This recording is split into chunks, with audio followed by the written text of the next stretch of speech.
Welcome in, welcome in. Good to see you. Yeah. Good to be seen. Wait a minute. Y'all can't see me. Top Gun, what's up, Big Flex? Good morning. Welcome in, welcome in. Top of the morning to you people. It is me. I am back at it. It is 5:35 in the morning. We are taking this walk. Somebody broke some glass out in front of my house last night. Had to get up and take care of that, but here we are on the walk. Today is the 19th of November. It is Wednesday, people. Let's wake up. Let's get at it. Let's get started as always. It's gratitude, graciousness, positivity, and determination. Let's walk, let's talk. How's everybody feeling this morning? We are at a balmy, dude, it is 36 degrees here this morning. So you guys need to get up. No matter. What we're gonna do today is we're gonna talk a little bit about doing the thing, period. Just doing the thing, right? Like so many times we get up, we get into this mind space that there's something we wanna achieve, but we're not really doing that thing. Not really doing it. Today, let's consider what it would be to really do it. So thank you for being here this morning, being up, being at it. As always, people, as you check in, let me know where you're checking in from, what time of day it is, where you are. It is 5:37 in the morning here on the East Coast of the United States. Coming to you from up here in Maryland. What do we got? Damien? 22 degrees, Wisconsin. Dude, listen, every time you say the temperature in Wisconsin, I'm like, I feel like I want to take up an offering.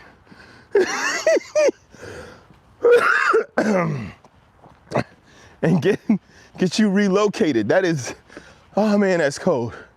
Did you say you were near water up there? Whew. Listen, I went to Chicago one time for fitness training back in 2000 teens, I don't know, maybe 13, 14, something like that. Blackhawks had just won a Stanley Cup. And I didn't know what the term lake effect meant. Heard people say the words. I didn't know if it was a real thing. Man, it wasn't even wintertime. You go down by that water, man, that's mist. I don't know what they put in the water in Canada, but by the time it got to Michigan, it's like, man, that is not. And then it was people getting in it. I'm like, y'all have lost your mind. There's nothing okay about that. Good morning, people. Thank you for being up. Thank you for being here. As always, let's walk, let's talk, let's win. How's everybody feeling this morning? Checking in. All right. We're gonna have a good time this morning. We're gonna go ahead and do this walk. Express gratitude. I really want to extend my gratitude and appreciation out to all of those who have come in here this morning to enjoy the positivity and the growth. I want to thank you for being here. I want to thank you for all of your participation. Top Gun said, I love cold weather, hate summer. You must. Dude, I don't know, I'm gonna see if I can make it up there. See if I can make it up there for like, I don't know, couple of minutes. I'll be up there in the summer with with jacket on. I'm like, You was good morning, good morning. Hello indeed, everyone. Thank you for your time. What's happening? Thank you for being here as always, people. We come with love, positivity, and respect. Thank you so much, Ziggy. Thank you. Thank you for the jewel. Again, I appreciate it, guys, up at the top of the hill this morning. Let's take a look. Let's see what I see.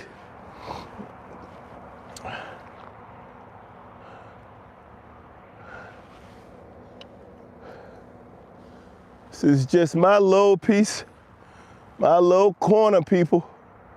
I don't even own this whole corner. I gotta share this corner with millions of people and claim this same corner.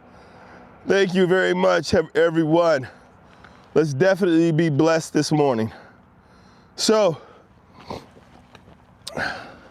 in the poll question, guys, I asked, what are you guys looking for in the next year? What is on your mind? So far, we have 42% of people say they're looking for a fresh start in the new year. People, it's November.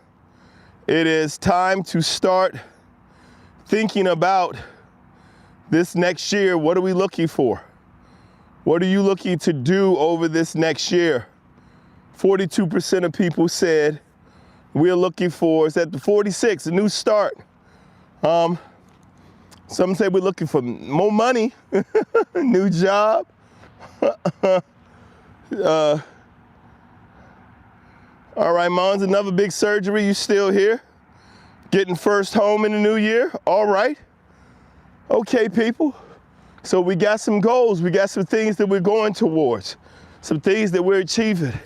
Hey, here's the thing I want to share with you. This year has gone past rapidly for me. This year has sped past, but it has been a long year in the process. Getting there requires every step. You ain't nobody skipping Friday. Ain't nobody. Listen, you don't like Mondays, you got to deal with them. Everything that you have to do, this is something I've been sharing recently. As you guys, we talk about positivity. We come to the realization that anything that you want to do is going to require discipline. So many people believe that they can achieve their goals by praying and waiting. You can't pray and wait, you got to pray and act. You got to behave. You have to get up and be a part of the process.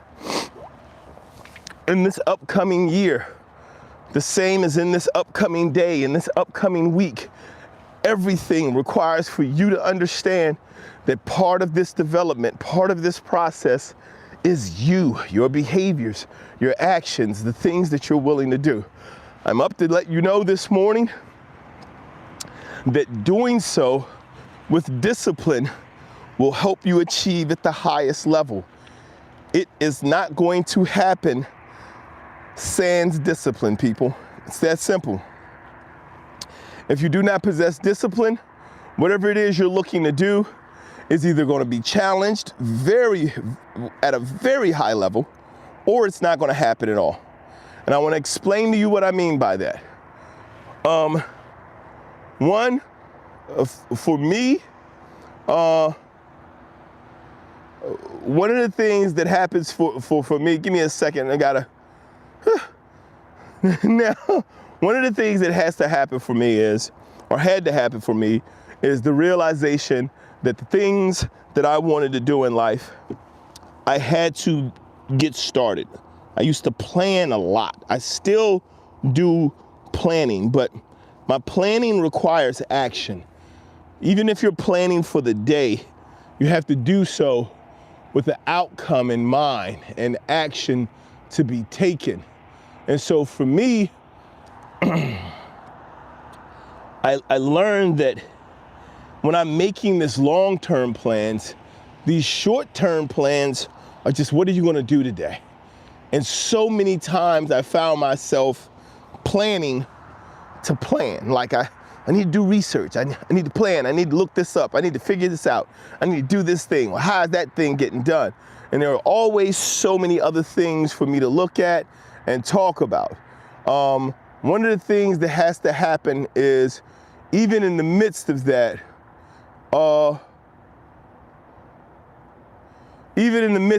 I have to actually take an action. And at some point, planning, thinking, researching is no longer an action. It's a delay. It's the thing that's getting in the way of where you're going, right? You can wake up from your nightmare, but you got to get up to live your dream. And that's one of the things that happens quite often, is we become aware that the things that are happening, the things that we're doing, the things that we're experiencing have become a nightmare for us. And we wake up to the reality of, this is not the experience, the life, the activities, like, this is not what I want. But we stay in bed. We stay there. We continue to repeat those same processes. So even though we've come to a realization that this is not what we want, we haven't taken the actions to change, right? To start living the dream. You can't stay where you are and do what you've done and expect to get somewhere else to see something different. And so in this upcoming year, the same way as in this upcoming day, this week, this weekend, you have to start to do things differently. Let me tell you, it is a challenge. It is not just, oh, I wake up and I got it. Oh, I figured it out. No, there's work to be done. But there's benefit on the other side of those challenges. And the main benefit is it's you where you want to be on the other side of those challenges. I believe a big part of going through this process for us is being able to see where we've come from, right? This is why I think one of the biggest things about flipping the calendar is we're able to look back and say, okay, well, here's where I was and here's where I am now. Here are the things that changed, right? Here are the areas that I've grown. So much of what humans do is look back to lament, look back to complain, look back to cry, right? And so I know that my growth and my development requires for me to do things differently, right? I've been sharing on here recently that I've started doing things recently specifically to grow my money, right? And it doesn't take much. When you start making money moves start coming after you, okay? Like, so here's a question. I got a question for you. Do you receive more mail, right? Because there's different spaces and I've been in them all. Do you receive more mail from bill collectors, right? Or financial institutions? Think about it. Do you receive more mail, email, or anything from loans, or from credit cards, right? Because it happens almost instantaneously, people. If you apply and receive a credit card, it's a guarantee. If you apply for and you are granted credit, I can guarantee you that you will be receiving additional credit cards offers in the mail. I guarantee you'll start to receive them in your email, in your physical mail. Doesn't matter, right? Fall behind on a bill, been here. Miss a payment on anything, you're gonna immediately start to receive mail from debt consolidation. Let's consolidate your debt. Let's get you together. They call it a debt consolidation loan. And you get none of that money. What they're doing is buying your debt and then charging you at a much higher interest rate to pay it off. Debt consolidation. Good morning. Hello. I'm Real. This is live. Thank you for stopping in. Here's the thing. Whenever you start moving, and I've said this before, when you don't know certain things until you start going that way. Until you start taking steps in that direction. I opened my first margins account. Now this is a little while back, at near the end of last year. Took a little $2,000, moved it over into my brokerage account, same one that I use with my job. Took a little $2,000, put it in there, and applied for a margins account. Called, had a lengthy conversation, how the margins work, what am I able to do, at what point do things change, how much of it is mine, and it was all good. I'm listening and I'm like, dude, this is all up. Like they were like, the biggest thing is don't pull the money. Starting a business. If you start this account, the penalties are in using the money. As long as you're growing the money and all you're touching are the returns from the money and not the investment, you're good. There are plenty of ways to forego the taxes, the costs, the fees, the interest. There are plenty of ways to overcome those things. But if you are investing money, keep it in there. We got you. As soon as I opened that brokerage account, I started getting emails, notifications. Hey, here's something for your browser for you to do day trading. Look at this new program. Here's something we got for you. Why about taking these classes? We got this $2,500 class that you can take. Like, it just started popping up everywhere.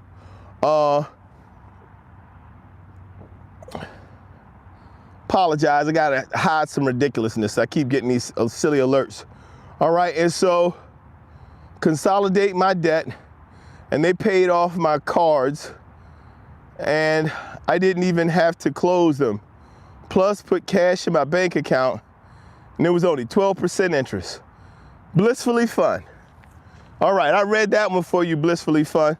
We're gonna ask some questions. Now, y'all just heard what happened for Bliss, right? With consolidating that debt. All right, Bliss, how much debt was it? How much debt was it? And now that they did that and they put money in your bank account, what did you do with that money? Right? What have you done with that money?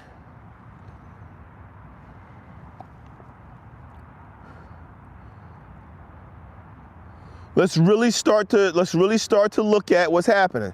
30 grand, okay, what'd you do with the 30 grand? I see you getting that fresh start this year.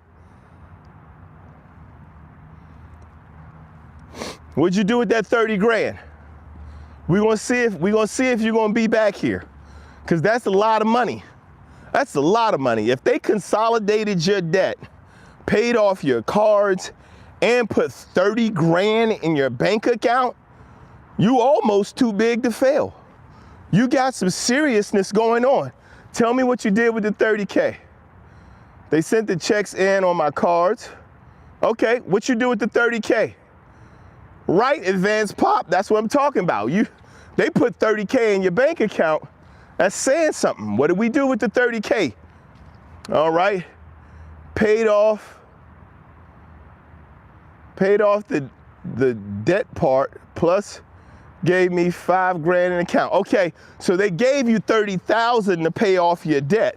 So they paid off $25,000 in debt. They gave you 5 grand, and how much do you have to pay monthly for this consolidation loan, and for how long? Because we're going to talk about both sides of it. All right? Paid it off for you, got you. They paid off the 30 grand, then you ended up with $5,000 in cash in your bank account. How much do you have to pay monthly for the loan, and what did you do with the 5K? How much, how long, and what did you do with the 5K? All right, Bliss says, instead of 30 years, debt at 29%, I'm paying 5 years at 12%. Okay, how much a month? And what do we do with the 5K? I keep asking the same questions, and the reason I'm asking the same questions is, if they paid off $30,000 worth of debt, and it took you 5 years to build that debt, they are banking, because they put their 12% in at the beginning. They're banking on you not paying this debt off either. They're banking on you running your credit cards back up, not paying off this $30,000 over the next 5 years, wasting the $5,000 that you have on things like gifts and cars and house bills, not controlling your spending, and they're looking forward to talking to you again 5 years from now for a $60,000 loan or a $70,000 loan so that they can get you right back in the same place. Right? That's the game. What's going on? How you doing? Let me know, Bliss. Let me know what's happening, Bliss. Where are we at? How much we paying a month? Okay. I'm paying a lot less and going towards a loan instead of going towards credit cards you'll never pay off. Hey, all a credit card is a loan. That's what a credit card is. It's just a loan that you get to use in increments. If you take out a loan, you're just saying, hey, I want to put it all towards one thing. I still gotta pay it off in increments. Still has the same interest. Not knocking you. We understand what the system is. Don't get me wrong, Bliss. I'm asking these questions not because I'm trying to take any shots, not because I'm saying you're doing anything wrong. We're just trying to get some clarity. We want to make sure we have understanding, and I'm very grateful for you sharing. I'm very grateful for you sharing. Right? Abiola, welcome in. Booger, really, Abiola? Blissful, yes. But not 30 years like it would have been. It's only 5 years. I hear you. So I'm going to share something with you that I did. All right? This is honest. This is for real. Because I was in this situation. Almost the exact same amount of money. Had bill collectors calling me. Had them calling me about my debts.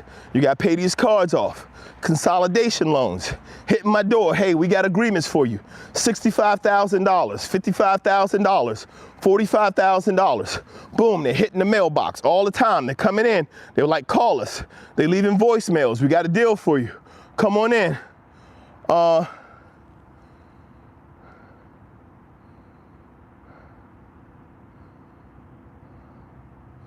did not know that, Abiola.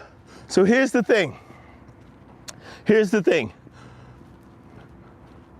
One, if they buy your debt, they buy it a lot less than what it is.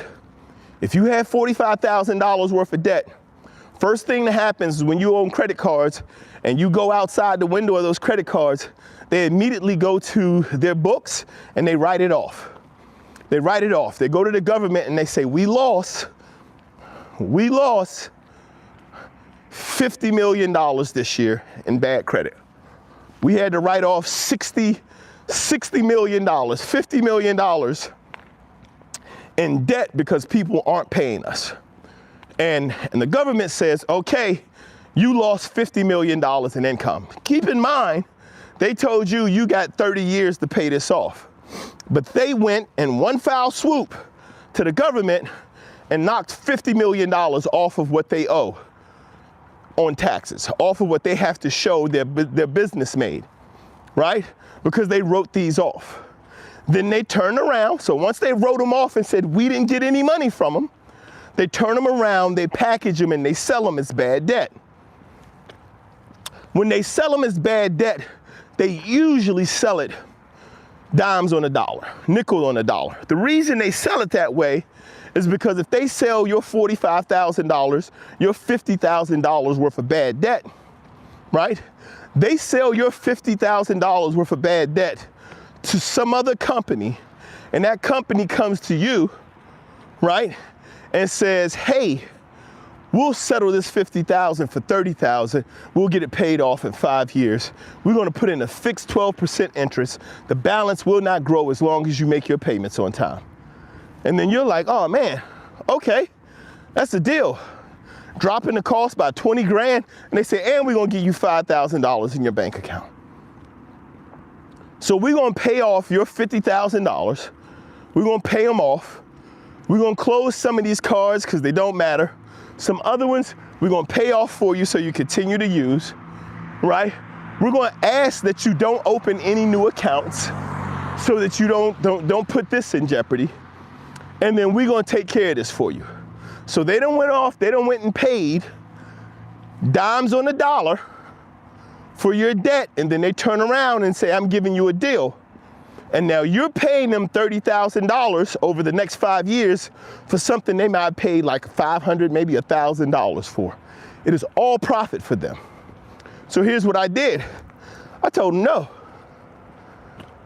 I said, listen, here's what's happening. I can't pay you. Same thing. It's gonna take you 30 years to pay it off. They talking about just give us $25. Like, you motherfucker, I don't have $25. Like, stop asking me for money. And I told him, well, no.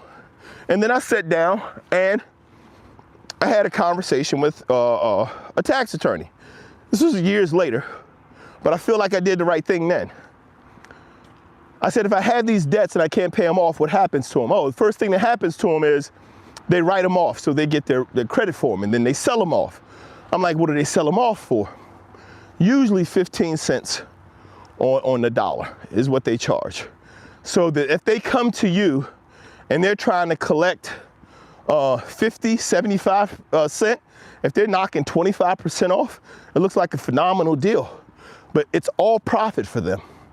The first payment you make for them is already in the green. They're already in the profit. So I said, what happens if I let it die? They said, well, you can let it die. It has to fall off your credit report at some point.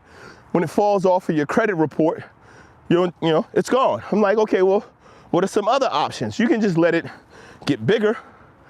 Thank you very much for that gift. Marcel, thank you. So one of the things that you have to do is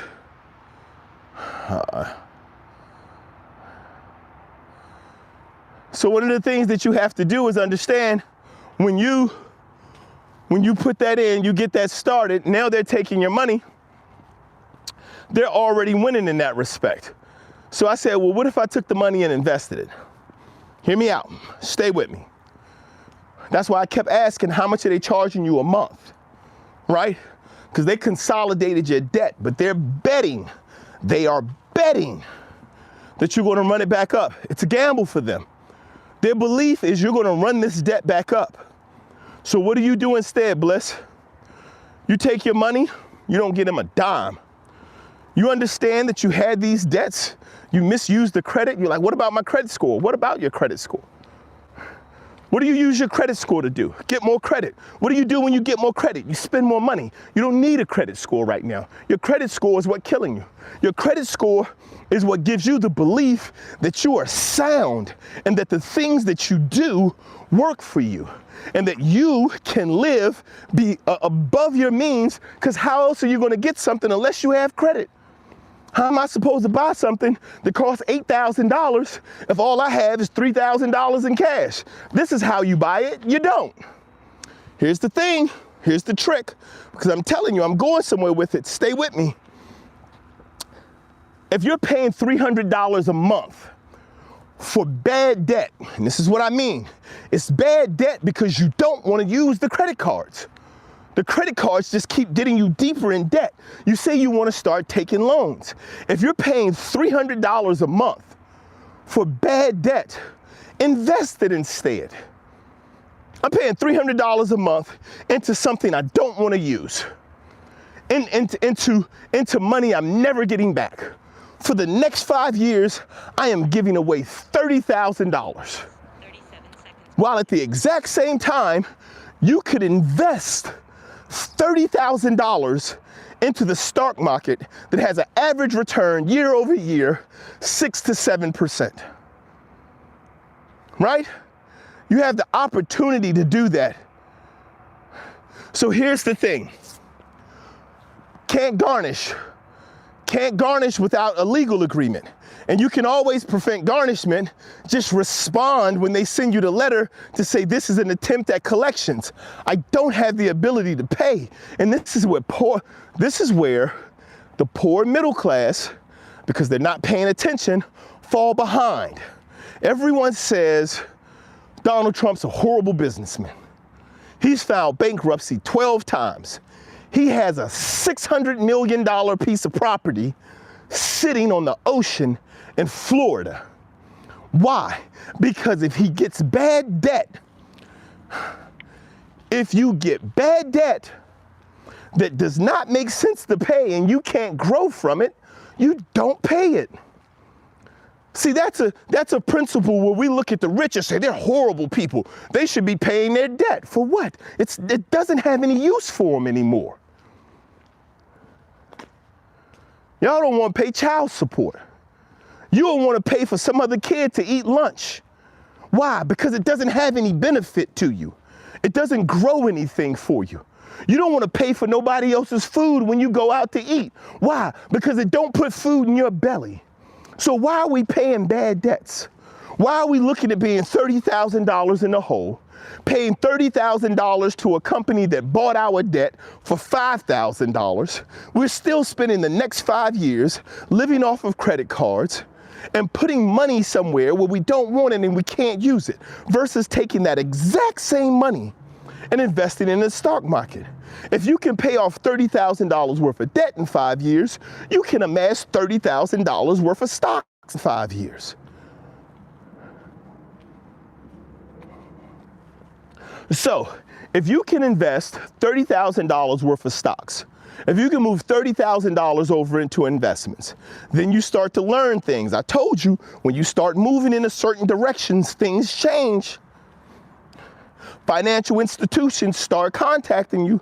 Financial advisors start contacting you. I'm telling you, I know from the experience, hey, so I can see that your portfolio is starting to grow. We'd like to discuss some opportunities that we have in regards to balancing out your future. What are your plans? Oh, what are your goals in the next few years? Do you have any family members that could use our help? Why? Because they start seeing money. You do different things, you hear different things, you see different things. And so now the world has changed for you.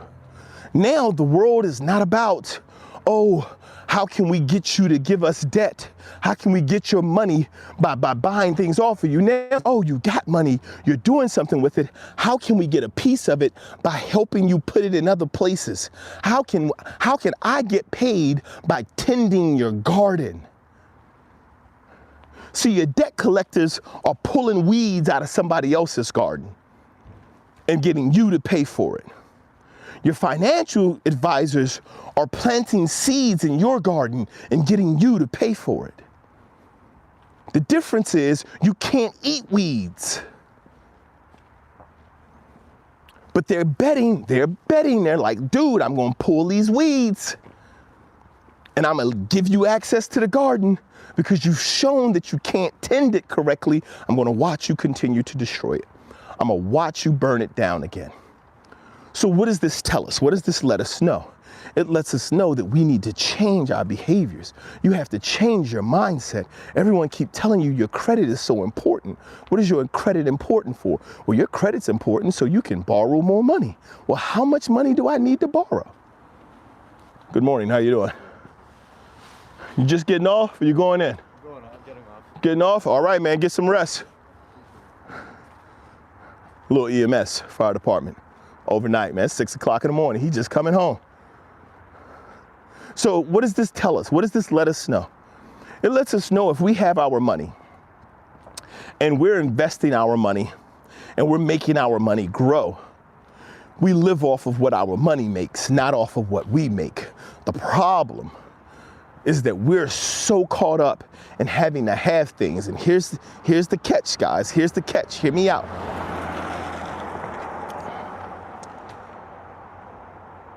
Money can't make you happy. Raise your hand.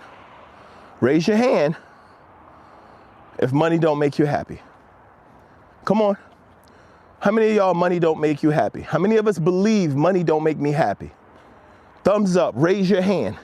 Let me know how many of us believe that money can't make you happy. Money can't buy you happiness. Money can't do that for you, right? If we believe money can't make us happy, why are we improving our credit score? Thank you very much, right? Money can't make me happy. Good morning. Thank you, Emma. Thank you, who we got? 10 deep. Thumb back. Right, money don't make you happy. Right? There we go, there it is. But now let's start. And it started, was it Tumbark? Tumbark says, but it helps. Bruce says, money makes you feel secure because small emergency doesn't destroy your life, right? See, now we start defending money. We just said money can't make you happy. But wait, Oloropo, wait, Bird, like we can't act like money don't matter. Okay, all right, it helps. So small emergency doesn't destroy your life. Got you, I hear you. We've already started to kind of say, money can't make you happy, but a little bit. Money can't make you happy. Money doesn't buy you happiness. Money isn't why you work. Until we figure out what's on the opposite side of that statement, we'll continue to do the things that we've always done. And we'll just try to find different ways to say it to make us feel better. We don't work for money. People have always worked. It's what you do. You get up and you work. Getting up, reading a book, going for a run, fixing something in the house, that's work. You working on you. We only think we working when somebody giving us a paycheck, when we're exchanging our time for money. That's the only time we think we're working. That's not the only time we're working. We work on ourselves. So you don't work for money because you work anyway. As soon as you believe that in order for something to be considered work, somebody's got to pay you for it, you devalue yourself. You're exchanging time for money. That's what you're doing. I'm going to tell you why you're exchanging time for money. Thank you very much, 10 Deep. The reason I know that you're exchanging time for money, because everybody in here who has a job and draws a paycheck from exchanging time for money has got somebody in there, manager, co-worker, whatever it is. You've got somebody in there who you look at who is making the same or more than you, who don't work as hard as you. They don't work as well as you. They don't produce at the same level as you do. But you're both there for 8 hours. And you're both getting paid for being there for 8 hours. You're exchanging your time, not your production, for money. This is why people leave companies. This is why people go other places. Because we believe that somewhere else will pay us better for our time. Not that somebody else will pay us better for our work. When it starts to become about our work, it changes because the person next to us and how much they make don't matter. We always do the best we can wherever we go. All right, so what am I saying? What is all of this saying about how we work, what we do, the way we perform? What I'm getting to is this. When we start talking about consolidating debts, taking out loans, getting credit cards, all of that is about spending money. If time is what's most important, sit down with your children and give them time. But guess what happens? If you give your kids, and I know because I got a bunch, give your kids 5 minutes of your time. Anybody in here with kids, what happens if you give your kids 5 minutes of your time? What happens if you sit down with them and you give them 5 minutes of your time? What they want, they human just like the rest of us. What they want, What they want if you give them 5 minutes of your time? For those of you who don't have children, I'm gonna help you out. If you give your children 5 minutes of your time, they're gonna want 15 more. Daddy, read this book. Daddy, do this. Hey, daddy, somersaults. Hey, daddy, wait, daddy, do this. It's not a bad thing. Doesn't cost you anything. It just costs you this time. But you said that's what's most important to you. You can make as much money as you want exchanging your time with somebody else, but you don't have to spend $1 of it to enjoy your time with your children. Go outside, take them to a library, teach them how to do somersaults, clean, do whatever, teach them how to fix a car, teach them how to walk, teach them how to run, take them outside. None of this stuff costs you money. It costs you your time. But here's what we've been taught. We've been taught that time equals money. And because me spending my time with my children, I can give my children 3 hours of my time straight, do everything they want to do. And they're children and they love you and you love them. And they say, can I get 5 more minutes? And you be like, man, boy, girl, I didn't, listen, I can't put no more makeup on. I can't. I was a manager. I was a manager at a gym. And I was at home with my daughters. This is when my oldest daughter was only like 4 or 5 years old. And she wanted daddy time in the morning. I'm like, you can get this daddy time. I sat down and we played with dolls and we did the tea party and everything. I went to the gym bedazzled. I didn't even know. This girl had sprayed perfume with glitter on me. I had lip gloss. I was, look. I spent all that time with my daughter. Went to work looking like that. But I wanted that time. That time was valuable. But you're an adult. You want your time too. But what do you do with it? How valuable is your time truly to you? You want to see about the time with my family? My wife and I have another page. It's called The Baby Birds. You can swing past there. You can see me spending time with my children. You can see my daughters don't run nothing in my house. I say something, that's what happens. I got 5 daughters. That's a whole different conversation. Here's the thing, guys. Here's what I'm saying to you. What I'm sharing with you is this. When it comes to finances, when it comes to making decisions, when it comes to money can't buy you happiness, when it comes to invest, the whole purpose of it is so that you can learn that your money is meant to make money, so that you can have your time to do what you want to with the people you want to do it with, how you want to, where you want to. If you exchange 10 hours of your time to make $300, and then you come up with a way for your money to make $300 a year. Doesn't have to make it a month. Doesn't have to make it a week. If your money can make you $300 a year, you've got back 10 hours of time.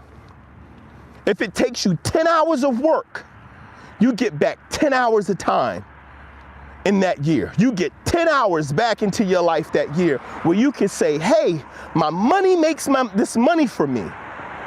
So I can go to my job and I know that for one additional day, maybe 1.5, I can go to my job and say, hey, I got this. I'm gonna take a day off. I ain't gonna pay no, I ain't even gonna ask for no vacation time. I'm just putting in this PTO. This RTO, request time off. I'm just not gonna be in this day. Well, you know. You got to put it in ahead of time. Yeah, it's in. Yep, I'm just taking this day off.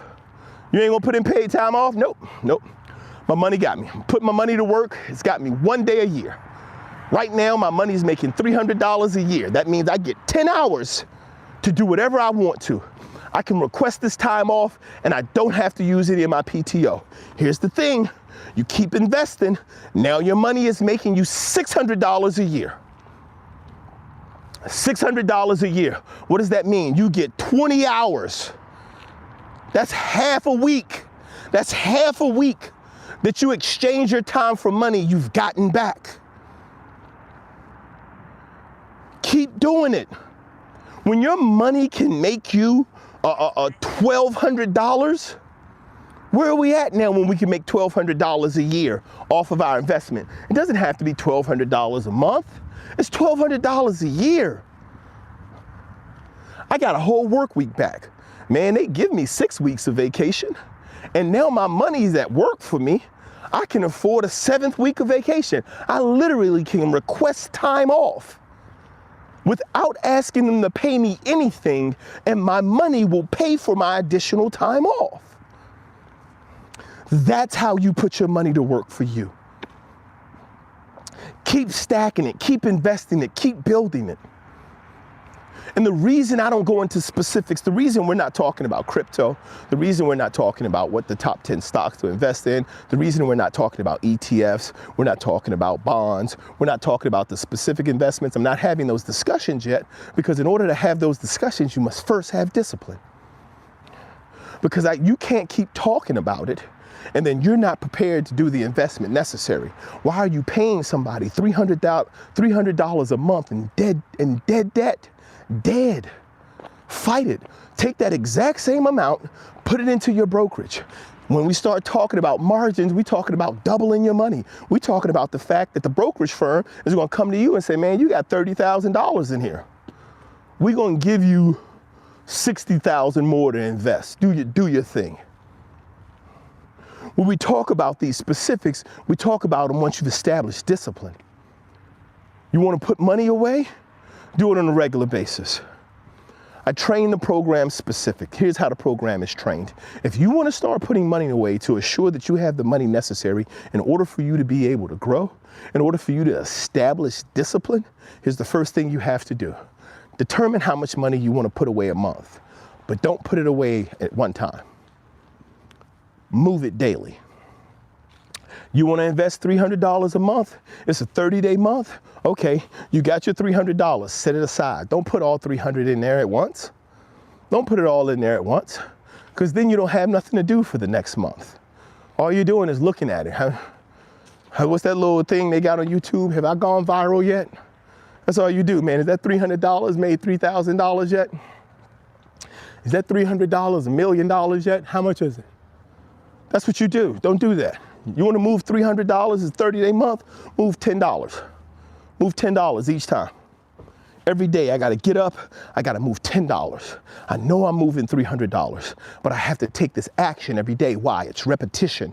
It's teaching you that things have to happen over and over. Every day you've got to take a step. Every day you've got to take action. Every day you've got to be engaged. Every day there's something to do. I'm doing it. I'm not just looking at it. I'm doing it. I'm doing it. Once you develop the repetition, you're patient. You're like, man, I could just put the $300 in there. You could, but you're growing. You're learning that take your time. You're teaching yourself that just because I can do it all right now doesn't mean I have to.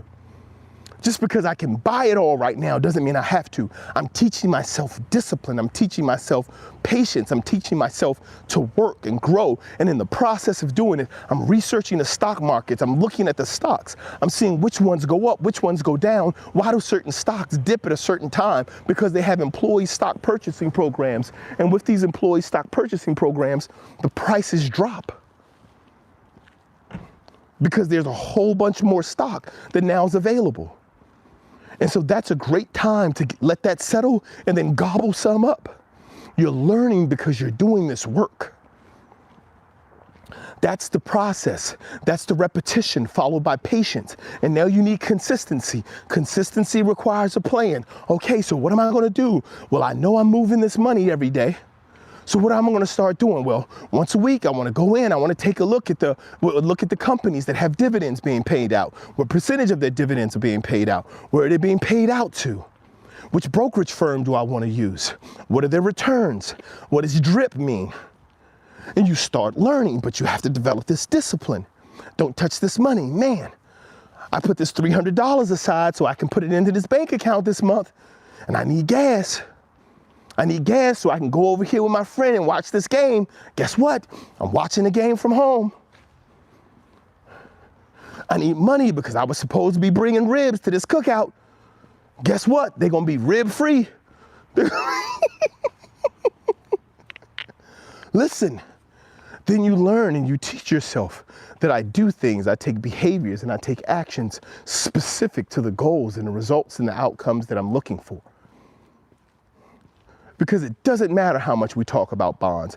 It doesn't matter how much I talk about crypto. It doesn't matter how much I tell you about Johnson & Johnson's, ExxonMobil, Coca-Cola. It doesn't matter how much we talk about NASDAQ and NVIDIA. It doesn't matter how much we talk about the S&P 500. None of that stuff matters if you don't have the discipline to do it.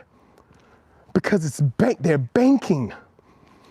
These weed-pulling debt collectors are banking that if you continue to build your credit, which is all they care about, if your credit is high enough, you will borrow enough from us for us to keep you in debt.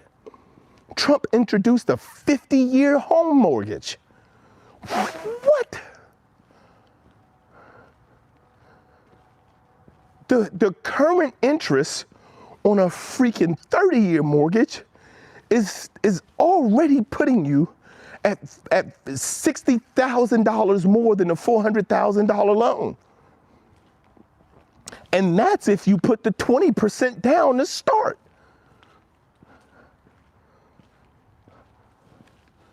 It's not about credit, it's about discipline. It's about understanding that I can transition my life into a business and I don't have to pay for anything personally. Let my business take care of it. We have to grow, we have to learn, we have to do better. People, we are in a position right now in the world where we've never seen before, where everyone with one of these devices is a business. I don't care if you're just commenting on somebody else's feed. I don't care if you're on Twitter. I don't care if you're on X or whatever it's called. I don't care what you're on. Every time you make a comment, you are contributing to social media. You are a commentator. They pay for commentators on sports. They pay them hundreds of thousands of dollars. And so here we are sitting here in live streams on TikTok, on YouTube, on Facebook. We're going out here and we're putting this content out. And you're not putting out enough content to get paid for it, but you're putting out enough content for them to get paid for. And then we're walking around here trying to figure out, how can I borrow more money? How do I improve my credit score? Screw your credit score. You think Donald Trump has a credit score? You think he knows what his credit score is? How you file for bankruptcy 12 times, become the president twice, and own properties in the most expensive places on the planet. He owns more land and property in places where people can't stand him than you own in your family's neighborhood. You got everybody you love live around you. Y'all don't own nothing there. And mad at Donald Trump. What am I trying to say? I'm not trying to praise Donald Trump. I don't even care, really. What I'm trying to tell you is when it comes to money, you have to understand it's about the money. We have to stop living by these principles that other people have placed on us and told us that we're bad if we don't do it. You gotta pay your debt. I ain't gotta pay jack. I ain't gotta pay you nothing. Come get it. Beat me up. What you gonna do?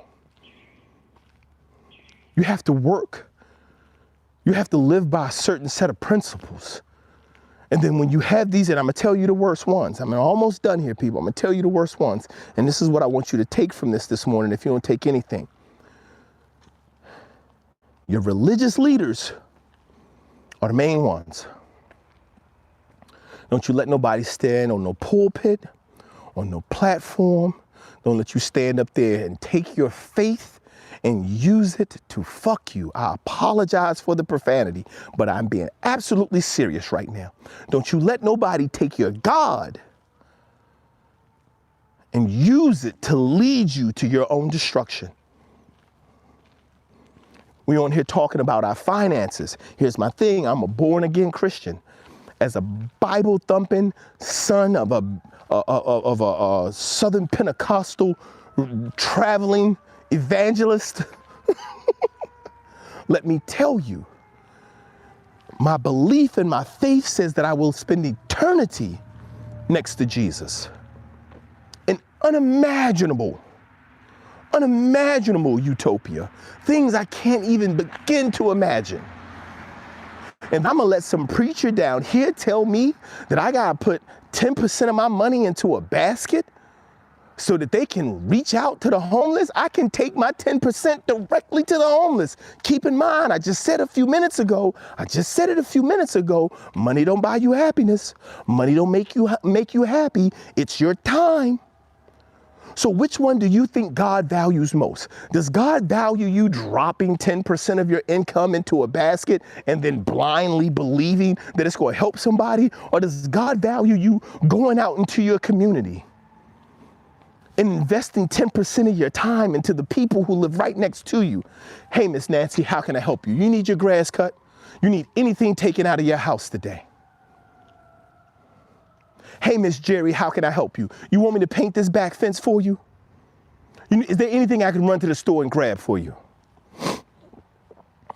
Hey, John, man, I've been watching you. You've been sitting here on the porch, man. Here, I'm gonna go ahead and knock this grass out for you. Plus, I already went down to the store and picked up some things. I got some groceries. Is there anything specific you wanted me to get for you?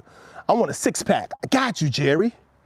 Stop letting somebody tell you that you gotta be putting money where they say put it because God told me what to do with the money. No, God told you what to do. You're not responsible with your money for yourself. And then you throwing 10% into a basket so this man can buy, if I need a $65 million plane, if you don't get your mind right.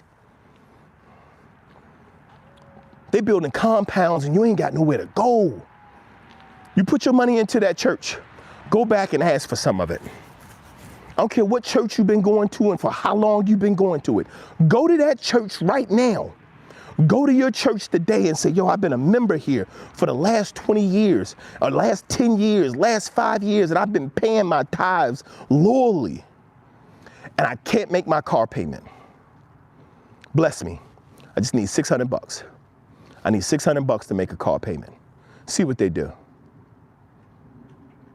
See what they do. I hear you, FBI. Do your thing. Here's what I'm trying to say to you. Here's what I'm trying to share with you. And this is why I'm sharing all this. I do believe and I do understand and I do have a firm foundation and belief in my processes and the way I'm working, and I've seen it work in my life.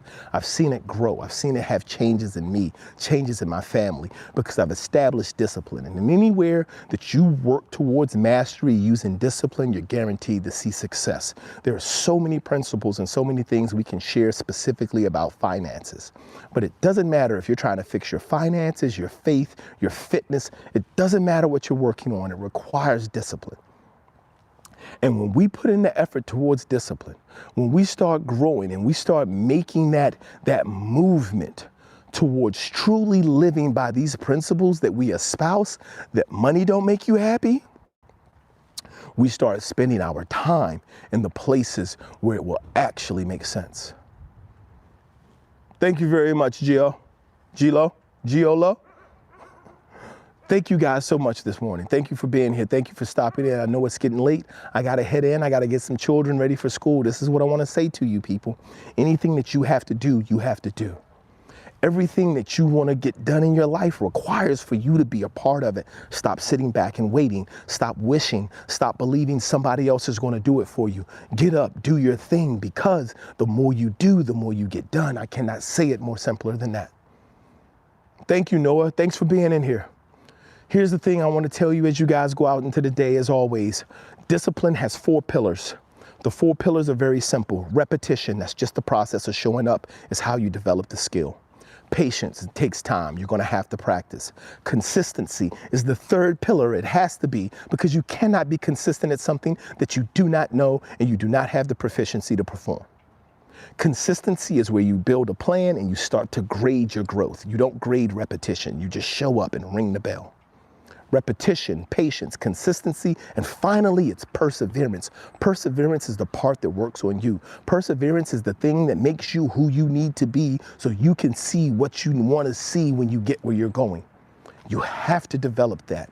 You have to salt the soul. You have to preserve yourself to be prepared for it. I want you guys to continue that. Continue to believe. Take that with you out into the day. I want you to also remember, keep showing up, keep blowing up, keep growing up. Until next time, guys, take care. Have yourselves a wonderful Wednesday, and God bless.